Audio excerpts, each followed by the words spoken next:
Tribuners diketahui tanggal 24 Februari 2023 menandai setahun berlangsungnya invasi Rusia di Ukraina. Sampai saat ini belum ada tanda-tanda perang antara kedua negara akan berakhir meski berbagai sanksi ekonomi dan tekanan politik dilancarkan terhadap Rusia. Analisis pertahanan militer dan hubungan internasional Koni Rahakundini menyebut ada beberapa hal penting yang dari perang itu yang bisa dijadikan pembelajaran bagi negara Indonesia, khususnya bagi Kementerian Pertahanan, Kementerian Luar Negeri, dan Tentara Nasional Indonesia. Hal ini disampaikan Koni dalam Tribun Talks dengan tema 1 tahun perang kenapa Rusia belum dapat taklukkan Ukraina. Pelajaran pertama, menurut Koni, Indonesia saat ini harus mulai menetapkan pihak mana yang menjadi ancaman. Kedua, berdasarkan ancaman itu, Indonesia harus tahu sampai mana menyebarkan pasukan pertahanannya. Kemudian ketiga, Indonesia harus mulai menentukan doktrin seperti apa yang harus dimiliki. Lebih jauh, Koni menegaskan ancaman dari pihak luar bagi Indonesia sudah jelas di depan mata, bukan sekedar bayang-bayang.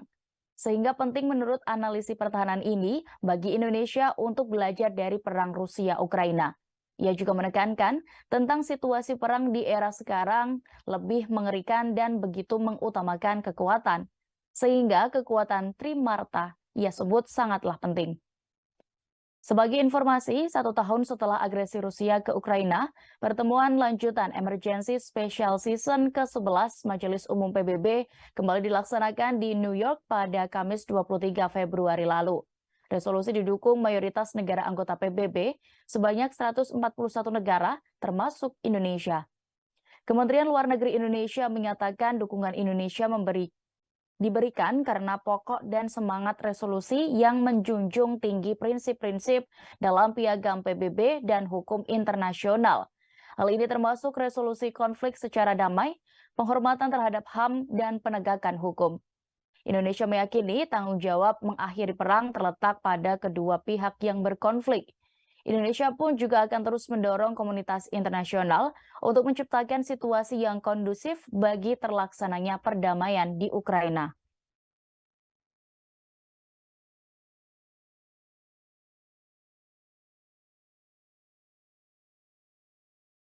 Terima kasih sudah nonton.